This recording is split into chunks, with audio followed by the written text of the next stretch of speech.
chicken pork apritada tayo mga idol. Ayan, meron tayong liempo. At syempre meron tayong chicken. Ayan, syempre pagsamahin natin yan. So ang gagawin natin rito ay i-marinate muna natin sila na magkasama. Ayan, kagaya niyan, nilagyan muna natin ng paminta. At syempre yung kalamansi, Diyos, siguro mga 10 pirasong kalamansi, okay na pag marinate. Ayan, para masarap at lumabas ang kanyang lasa pagka nakamarinate po. Pagka nakamarinate po ang ating chicken pork apritada. Ayan. At syempre halu-haluin lang natin. Siguro i-marinate natin siguro ng mga kahit mga 2 oras o 1 oras pwede na mga idol. Ayan, meron tayong soy sauce at syempre yung Maggi seasoning. Ayan, i-marinate lang natin ng mga ilang oras syempre para manuot ang kanyang lasa. Ayan, ganyan lang. So takipan muna natin, hayaan natin ng mga 2 oras. So ayan na nga, pagkalipas ng 2 oras, so nakamarinate niya. So ang gawin po natin, separate muna natin yung kanyang chicken. Siyempre huwag natin pagsabayin sa pagluluto dahil ang manok at ang baboy ay magkaiba po at matigas po ang baboy at hindi po sabay nalalambot yan pag sinabay natin sa pag-isa. So ang sistema natin rito, dinisa muna natin ang ating carrots at ang ating patatas kasama ang ating green peas. Ayan. So magandang paraan ito ang ganitong sistema na pag-isa para maiwasan na rin ang mabilisang pagkapanis ng ating chicken apritada, lalong-lalo na po sa mga nagtitinda, sa mga nagtitinda ng pagkain, mga karinderya. Ayan. So karamihan naman sa mga kantina at karinderya ay hindi na ginaganito, direkta na, talagang ginigisa na. Pero mas masarap pa rin kung ganito ang sistema, lalo-lalo na kung mga panghanda, pambahay. Ganitong sistema ang masarap mga idol. Ayan. So ayan, i-half cook lang natin pagkaluto ang ating chicken na nakamarinate. Prito muna natin. At saka natin i-set aside. Tanggalin muna natin sa pagkaprito. At yung pinagprituhan natin, siya na rin ang ating gawing mantika. Ayan, gumamit nga pala tayo rito ng chicken oil mga idol. Kaya medyo madilaw-dilaw ang ating mantika. So ayan, ginisa na natin ang ating sibuyas. At syempre yung bawang. So pwede naman kahit anong unahin, pwedeng unahin yung bawang, pwedeng unahin ng sibuyas, depende na lang po sa nagluluto. At syempre depende sa diskarte yan mga idol, mga kabarangay.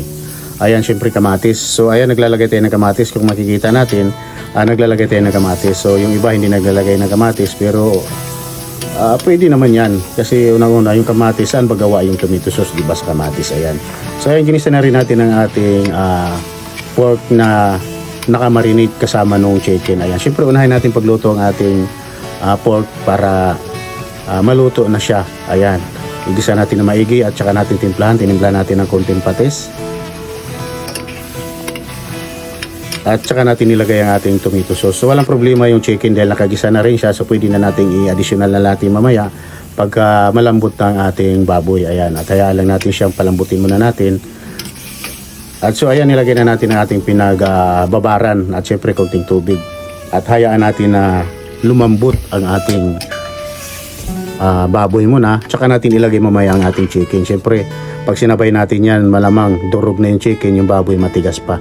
So ayan, dahil malambot na po ang ating baboy, nilagay na natin ang ating manok. Ayan, at hayaan na natin na mag-combine yung lasa niyan at hanggang sa tuloy-tuloy na at hanggang sa lumambot na rin ang ating manok.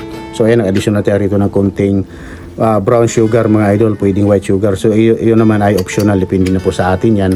Pero para sa akin parang masarap pag nag-additional tayo ng konting asukal lang. Siguro mga kalahating kutsara or 1/4 na kutsara na asukal, pwede na, pang balance lang sa lasa. At syempre yung konting suka, ayan, yung suka naman, ang purpose natin rito, pampatibay para hindi kaagad napapanis ang ating mga niluluto. Ayan, pero optional pa rin yan, depende pa rin yan sa inyo. So ayan na, nilagay na nga natin ang ating naka-half cook na carrots, patatas at ang ating green peas. So nilagay natin dahil paluto na ang ating chicken pork. Ayan. Ayan, hayaan lang natin, konting kulo pa, mga 3 minutes pa, ay sure ball na luto na po yan.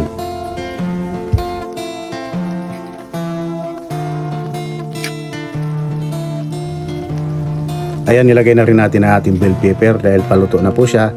So ayan na nga mga idol, lutong-luto na ang ating chicken pork apritada. Talaga naman sa amoy pa lang, sa bango at sa lasa, napakasarap ng ganitong klase ng sistema ng pagluluto. Ayan, at shout out sa aking mga followers, maraming salamat sa inyong mga kabarangay. Ayan. So ayan, pagkaganyang sistema ng apritada talaga naman.